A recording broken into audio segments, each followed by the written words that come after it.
उसे रोक देती है। उसकी बड़ी बहन कहती है क्या हुआ। इस पर मोमो पहले एक गहरी सांस लेती है, देन कहती है मैं ठीक हूँ, आगे बढ़ो और प्ले करो। देन उसकी बड़ी बहन मारू की कमर्शियल को प्ले करती है। स्टार्टिंग में हमें दिखाया जाता है मारू अपनी हाई स्कूल की लाइफ में बहुत बोर हो रहा होता है। इस पर तेत्सुई उसे समझाता है कि हाई स्कूल की जिंदगी कितनी कीमती होता है और पूरी जिंदगी में सिर्फ एक बार ही हाई स्कूल की लाइफ आता है। इसलिए वो दोनों डिसाइड करते हैं कि इस हाई स्कूल की जिंदगी को मजेदार बनाने के लिए कुछ किया जाए। देन मारू यहाँ पर अल्ट्रामरीन अलायंस को बनाता है। देन वो काची से भी मदद मांगता है और काची उन दोनों की मदद करने के लिए राजी हो जाती है, जिस पर ये दोनों काफी खुश होते हैं। देन वो सभी सीडा के पास जाते हैं और सीडा से भी अल्ट्रामरीन अलायंस के लिए मदद मांगते हैं और मारू यहाँ पर सीडा से अपनी कन्फेस्ट करने की स्टाइल से मदद मांगता है। सीडा इस पर काफी शर्मा जाती है, पर बाद में वो भी उनके साथ जुड़ जाती है। देन उन सभी को एक क्लब रूम मिलता है। देन तेत्सुई को यहाँ पर कहता है हम अल्ट्रामरीन का अलियंस ये अनाउंस करते हैं कि हम एक अल्ट्रामरीन चैनल खोल रहे हैं। हम पूरी दुनिया को बताएंगे कि हम किसी दूसरे के मुकाबले ज्यादा एंजॉय कर रहे हैं और ऐसे ये सभी इस प्रोडक्ट की प्रमोशन करते हैं और इस ड्रिंक का नाम है एक्वामाइन। ये देखने के बाद मोमो कहते हैं शायद उन्होंने काची को बहुत बढ़ा चढ़ा के दिखाए हैं। तभी उसकी बड़ी बहन कहते हैं क्या तुम्हें ये पसंद नहीं आया, पर मुझे तो ये बहुत मजेदार लगा। मोमो कहते हैं नहीं ये अच्छा था, खास करके मारू।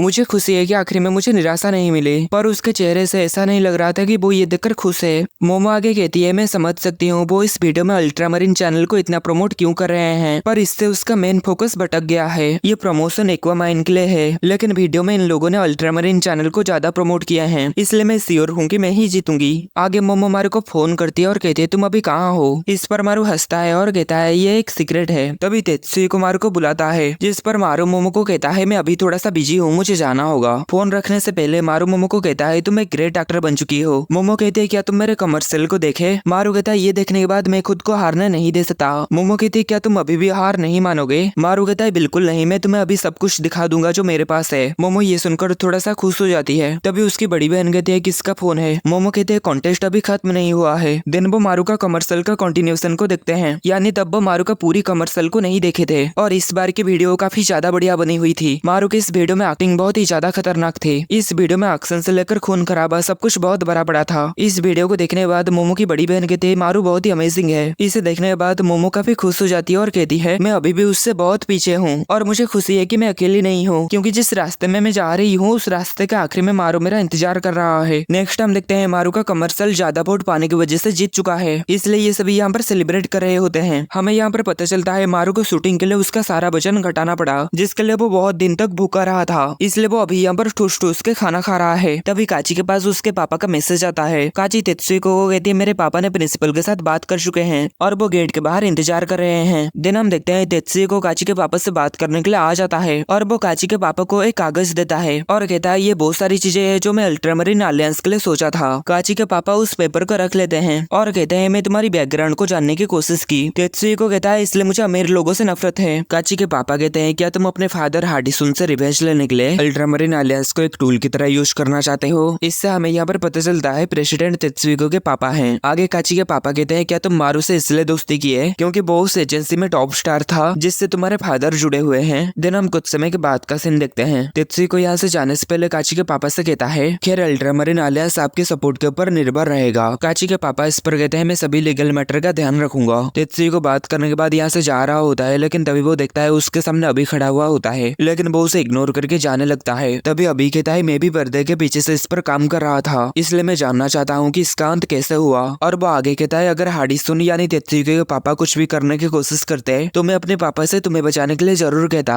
और हमें यहाँ पर बताया जाता है अभी के पापा शो बिजनेस में एक मेजर प्लेयर है। तेत्सुई को कहता है आखिर तुम्हें इससे क्या मिलेगा। अभी कहता है मैं मारू को और भी ज्यादा एक्शन में देखना चाहता हूँ। दिन तेत्सुई को कहता है बताओ तुम क्या जानना चाहते थे। अभी कहता है तुम्हारे मेन मेंबर्स की जीत और हार का रिकॉर्ड। तेत्सुई को कहता है तुम्हें क्या लगता है कौन सबसे ज्यादा जीता होगा। अभी कहता है मुझे लगता है यहाँ पर मारू और काची की सबसे बड़ी जीत हुई, इससे उन दोनों की रेपुटेशन इंडस्ट्री में बहुत ज्यादा बढ़ गई। तेत्सुई को कहता है ये तो तय है कि यहाँ पर सिर्फ निकम्मा प्रेसिडेंट ही हारा है, पर मुझे लगता है सबसे बड़ी जीत सीडा की हुई और सेकंड नंबर पर मेरी। ये जानकर अभी काफी हैरान होता है। तभी हमें पास्ट का सीन दिखाया जाता है जहाँ पर सीडा तेत्सुई को कह रही होती है कि मैं नहीं चाहती कि मारू शो बिजनेस में जाए और अगर तुम इस बार मेरी साइड लोगे तो तुम्हें भी इससे फायदा मिलेगा। तेत्सुई को कहता है मैं चाहता हूँ कि मारू मेरे प्लान में ज्वाइन हो, इसलिए मैं इसमें तुम्हारा साइड जरूर लूंगा। सीडा कहते हैं मैं नहीं चाहती कि हमारा गोल आपस में टकराए, इसलिए मुझे बताओ कि तुम्हारा गोल क्या है। तुम शो बिजनेस के विरोधी हो है ना। मैं सोच रही थी कि शायद इसलिए तुम मारू के दोस्त हो। तेत्सुई को कहता है आखिर तुम्हें ऐसा क्यों लग रहा है। सीडा कहते हैं जिस तरीके से तुम काम कर रहे हो उसे देखकर तो मैं सिर्फ यही अंदाजा लगा लगा रहा हूँ। तेत्सुको कहता है अगर तुम इतना देखकर समझ चुके हो तो मैं तुम्हें थोड़ा सा बता देता हूँ। असल में मारू की एजेंसी का प्रेसिडेंट एक बदमाश है और मेरा उसके साथ कुछ कनेक्शन है, सिर्फ इतना ही। सीडा कहते मैं ऐसी दिखावा करने जा रही हूँ कि जैसे कि मुझे भूलने की बीमारी है। अगर ये बात मारू को पता चलेगा तो वो मेरी मदद करने की कोशिश करेगा, जिससे मैं उसकी फिर से करीब जा सकती हूँ और मेरी वजह से उसे जो इतनी बड़ी झटका लगा है मैं उसे मिटा सकती हूँ। तेत्सुको कहता है क्या तुम्हें लगता है तुम ऐसा कर सकती हो? सीडा कहते ये बात नहीं है कि मैं ये कर सकती हूँ या नहीं, पर अगर मारू उस प्रेसिडेंट से मिलने के लिए जाता है तो मैं भी उसके साथ जाने की प्लान बना रही हूँ। मारू को ये बात पसंद नहीं जब लोग उसके करीबी लोगों के साथ बुरा व्यवहार करते हैं। अगर प्रेसिडेंट बुरा है तो वो जरूर कुछ बुरी बातें कहेगा और अगर ऐसा हुआ तो मारू एक्टिंग में कभी भी वापस नहीं लौटेगा। और ये सभी बातें तेत्सुको यहाँ पर अभी को बता देता है और आगे कहता है मारू सीडा से काफी डर गया था, लेकिन वो अचानक से नॉर्मल हो गया। अभी कहता है पहले काची ज्यादा एडवांटेज के ऊपर थी, लेकिन अब दोनों बराबरी के ऊपर है। तेत्सुको कहता है चाहे तुम इसे किसी भी तरीके से देखो पर सीडा अभी विनर है। अभी कहता है हाँ ये बात तो सही है। तेत्सुको कहता है और मुझे ये बताने की जरूरत नहीं है कि मैं सेकंड प्लेस पर क्यों हूँ, है ना? अभी कहता है तुम अल्ट्रामरीन आलियास को एक साथ करके बहुत अच्छा काम किए। तेत्सुको कहता है और एक पर्सन है जो इन सब में बड़ी जीत हासिल की। तभी हम मोमो को देखते हैं जो कि एंटरटेनमेंट क्लब में आकर कहती है मैं मोमो साका मारिया हूँ और मैं अभी स्कूल में ट्रांसफर हुई। जो सुनकर काची और सीडा काफी हैरान होते हैं और वो दोनों इसके बारे में मारू से पूछने लगते हैं। तभी मोमो उनके पास आकर कहती है मारू ने कहा कि वो मुझे यहाँ पर चाहता है। तभी मारू कहता है नहीं मोमो ने मुझसे कही थी कि वो उस प्रेसिडेंट से बचना चाहती है। तभी मोमो कहती है नहीं मैंने ऐसा नहीं कहा, हालांकि प्रेसिडेंट के साथ मेरा रिलेशन कुछ अच्छा नहीं था पर तुम्हारा वो सब करने का टाइम एकदम परफेक्ट था।